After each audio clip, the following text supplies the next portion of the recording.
ఈరోజు ఆణిముత్యం. స్త్రీలు చాలా సున్నిత మనస్కులుగా ఉంటారు. దుఃఖాన్నైనా సంతోషాన్నైనా ఏదైనా సరే, దుఃఖాన్ని తట్టుకోలేరు, సంతోషాన్ని అందరితో పంచుకొని సంతోషంగానే ఉంటారు. దుఃఖాన్ని తట్టుకోలేరు. వాళ్ళు వారిలో ఉండే భావోద్వేగాలు వాళ్ళు అదుపు చేసుకునే శక్తి వాళ్ళల్లో ఉండదు. చాలా వరకు ఇలాంటి విషయాల్లో ఆడవారు వెనుకబడే ఉంటారు.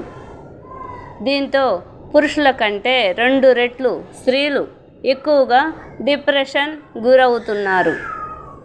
హార్మోనుల్లో హెచ్చుతగ్గులు, ఋతుస్రావం, గర్భం, ప్రసవానంతరం మార్పులు, మోనోపాజ్ వంటివి ఇందుకు దారి తీస్తున్నాయి. వీటిని అదుపులో ఉంచుకోవాలంటే వీరు శరీరానికి మాంసకృతులు, విటమిన్లు, ఖనిజాలు, సూక్ష్మ పోషకాలు ఉండే కూరగాయలు, పప్పులు, పండ్లు, గ్రుడ్లు, చేపలు వంటివి రోజువారీ ఆహారంలో చేర్చుకోవాలి. స్త్రీలు ఇంటిలో ప్రశాంతంగా ఉంటే కుటుంబం అంతా ఎంతో శాంతంగా ఉంటుంది. ప్రతి ఇంటిలో ఉండే అందరూ స్త్రీలను ప్రశాంతంగా ఉండేటట్లు చేయండి. ఉదయం నుంచి రాత్రి పడుకునేదాకా ఏదో ఒక పని చేస్తూనే ఉంటారు స్త్రీలు.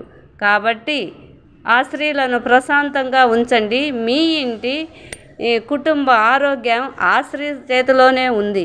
కాబట్టి స్త్రీ రక్షణ మీ ఇంటి రక్షణ. ప్లీజ్ సబ్స్క్రైబ్ చేయండి, షేర్ చేయండి, లైక్ చేయండి. అక్షరాల ఆణిముత్యం.